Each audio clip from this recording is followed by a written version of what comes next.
Snorri tap í undanúrslitum í bikar, þetta er kannski svolítið skrítið tilfinning á hvort Já, þetta er svona, bæði og skilu það var kannski ekki mikið pressa á að koma inn í leikinn en þetta kemur alltaf að vinna og það að svekkja þegar maður tapar, sko. Ávart. En náttúrulega fyrsti leikluti, maður fann það svona aðfinnanlega dálítið hátt spennustig. Hvernig fannst þér svona komin í leikinn? Þetta var bara, skilu, þetta er kannski aðeins öðru sem við vannir. Náttúrulega við erum að gera þetta vann að vera á öðru stíi en við erum búin að vera síðustu ár, sko. Þannig að kannski, þetta er svona öðruvísi en þetta er bara eitthvað sem við viljum náttúrulega komast í og læra af þessu. En bara svona að þessum leik, hvar finnst þið svona að tapa þessum leik?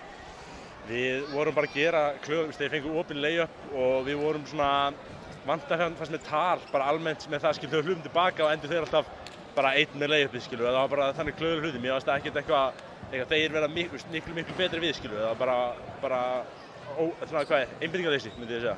Þinn annar leikluti átti 11 stig og svona steig svolítið upp, fannstu kannski smá svona pressu á þér sjálfum að þurfa að rífa liðið áfram?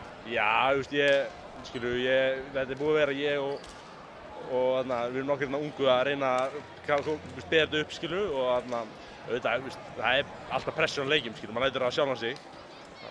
Glæsilega, núna þetta er undanúrslit og þó það er alltaf satt að tapa, heldurðu að eftir kannski svona viku verði ekkert nema meira jákvætt út úr þessu reynslu? Já, þannig að unglingaflokksstrákarnir eru að keppa á sunnudaginn og við erum þá, þetta er gott fyrir það, við förum í það til að vinna.